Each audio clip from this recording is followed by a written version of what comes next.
സുൽത്താനുൽ ഉലമ, പണ്ഡിതന്മാരുടെ രാജകുമാരൻ. ജീവിതം മുഴുവനും ഈശ്വർക്കൊപ്പം ജീവിച്ച് കാണിച്ചു കൊടുത്ത, ഭീകരവാദത്തിൽ അനാഥമാക്കപ്പെട്ട എത്രയോ കുഞ്ഞുങ്ങളെ വിദ്യാഭ്യാസത്തിന്റെ അടച്ചട്ടയണിയിച്ച് നമ്മുടെ നാട്ടിൽ എല്ലാ ആളുകളും ചർച്ച ചെയ്യപ്പെടുന്ന ഒരു വ്യക്തിത്വമാണ്.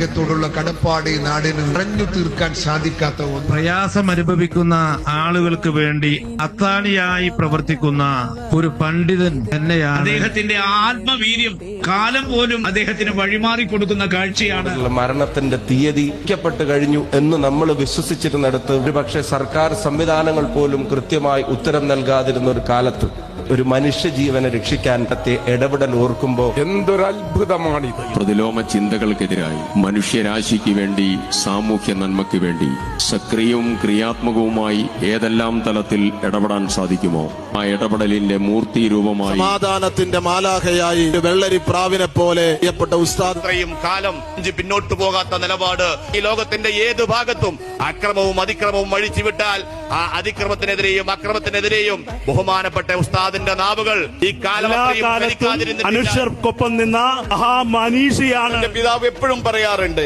എന്ത് നല്ല കാര്യത്തിന് നീ മുതിരുകയാണെങ്കിലും നീ ആദ്യം പോയി ആശീർവാദം വാങ്ങേണ്ടത്. ലോകരാജ്യങ്ങളിൽ ചെന്നാലും അവിടെ അദ്ദേഹത്തെ സ്വീകരിക്കാം.